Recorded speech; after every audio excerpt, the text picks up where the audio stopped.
This is Colombia. Even on our biggest day and our best day, the probability that we were going to lose to Colombia was always high. Let's be honest with ourselves. That they were simply and are simply the better football team. Yeah. This is the truth. But there is a way to lose. And for me, the way we lost this game was so bad. I don't think the coaching gave us a good opportunity to stand a chance of getting something out of this match. Yeah. The truth is this. One, we don't have the quality. Let's not lie to ourselves. The quality in our national team is not great. That is one. Number two, we've not had the best of preparations for this competition. The coach has had very limited time. So what does he do in the limited time that he's had? He's resorted to what he's very good at, which is the defensive phase of the game. Yesterday, I swear, it felt like we did not have a plan beyond winning the ball. Once we got the ball beyond the defensive phase of the game, we didn't have any plans of progressing the ball. We didn't have any attacking sequences, moving the ball up the pitch. And for me, my opinion is, this is why I feel like the coaching let us down. My opinion is simple. We had issues. The moment we considered the first goal, the plan went low. But it was upon the coach to show a bit of bravery. Because in knockout football, there's no reward for 1-0. Yeah. There's no reward for draw. So if you are losing 1-0, you are losing 5-0, no, you are going home.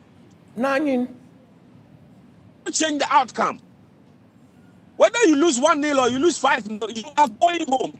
So my thinking, my opinion was this: that the moment we went down that 1-0 and he tried to find a certain stability, the injury didn't help. As he came on, it didn't appear as if he was ready for the game at all. Admittedly, he got better in the second half.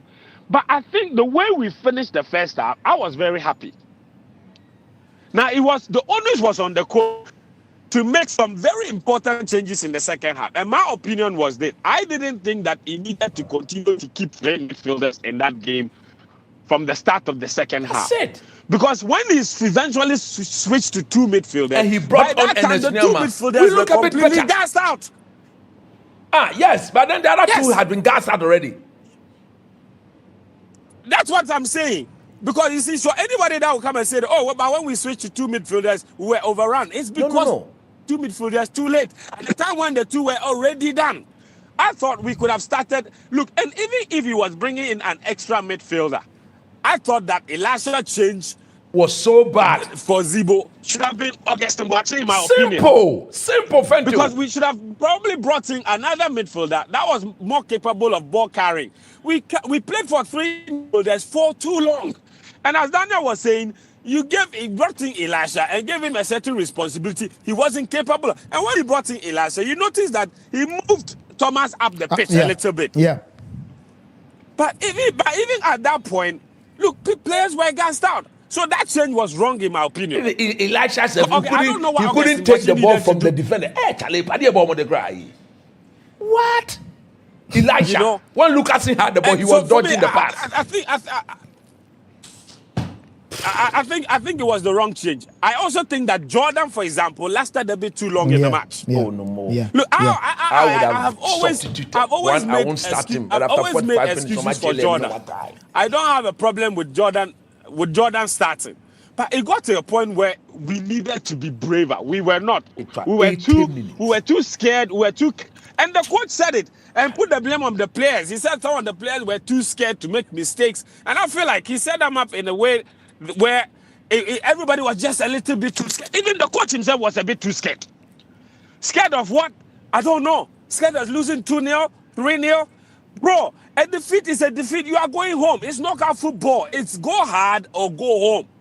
And for me, that approach yesterday was a bit too timid. The performances were insipid. The changes were a bit cowardice, in my opinion. And we simply did not give ourselves any chance at all of fighting our way into the game. Granted, Colombia have been a very good team. But there were moments in the match, if we showed a bit more creativity, we could have gotten something out of this match and at least taken it into extra time. Look, yesterday for me, my opinion was, I felt Anton Semenyo's best game in a Ghana far jersey. best. He But there and was no Naki link-up Williams. play. I wouldn't have substituted Naki. I would have rather brought on Fatao, You know, push but Naki to there was no Naki. link-up. There was no connection. The midfield and the attackers, no connection. Our fullbacks, none of them made a single cross in the match. You understand? So what was our plan for attacking? It was as if, Nathan, we did not have any plan beyond the defensive phase of the match. And that let us down big time. We didn't have a single shot on target in 90 minutes of football. I mean, are you serious? In a game where we conceded as early as the 14th minute and we're chasing the rest of the match. I sent out a tweet. I said, we conceded in the 14th minute. We spent the whole match chasing the game. So what exactly were we doing if we didn't get a single shot on target? What were we doing?